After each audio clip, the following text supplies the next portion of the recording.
நான் சின்ன வயசுலேருந்து நான் எங்கள் அப்பாவோடய தான் சுற்றிட்டு இருப்பேன். எனக்கு அப்பானா அவ்வளோ பிடிக்கும். அவரோட பைக்கில் போகிறதா இருக்கட்டும், இல்லை அவர் வந்து டீ கடையில் போய் டீ குடிக்கும்போது கூட பின்னாடியே அடம் பிடிச்சிட்டு வருவேன். எப்படின்னா வந்தே ஆகணும், எனக்கு தெரியாதுன்னு ஊரை கூட்டிடுவேன் நான். எங்கள் அப்பாவும் கூப்பிட்டு போவார், மெனக்கெட்டு கூப்பிட்டு போய் ஒரு கப் அண்ட் சாசரில் டீ கொடுப்பாங்க. அதை ஊற்றி சாசரில் வைப்பார். அது என்னன்னு தெரியல, அது பயங்கர இமோஷனாக இருக்கும். அந்த சாசரில் ஊதி ஊதி இப்படி இப்படி குடிச்சிட்டு இருப்போம் குழந்தையா இருக்கும். இன்னுமே அதெல்லாம் ஞாபகம் இருக்குது.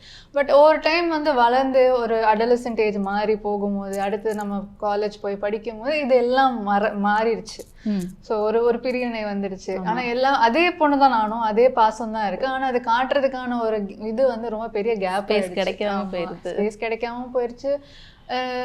வாழ்க்கை நடந்தது, அதுக்கப்புறமா நிறைய சுச்சுவேஷன்ஸ் மாறும். அது என்னன்னு தெரியல, அந்த கேப் எனக்கு எப்படி அது எதனால ஆச்சுன்னு எனக்கு சொல்ல தெரியல. பட் இமோஷன்ஸ் இன்னுமே ரொம்பவே அந்த மாதிரி என் மனசுக்குள்ளே இருக்குது. அதே மாதிரி தான் அந்த படத்துலேயும் அந்த தீபிகாவுக்கு அவ்வளோ இமோஷன் அவங்க எக்ஸ்பிரஸ் பண்ண மாட்டாங்க எதுவுமே. அந்த மாதிரி தான் ரியல் லைஃப்லையும் நானும் அப்படிதான். எங்கள் அப்பா கிட்ட எதுவுமே பெருசாக நான் எக்ஸ்பிரஸ் பண்ணதே இல்லை. ஆனால் என்னை விட வேற யாரும் அவரை லவ் பண்ண முடியாது அந்த அளவுக்கு. Is my hero.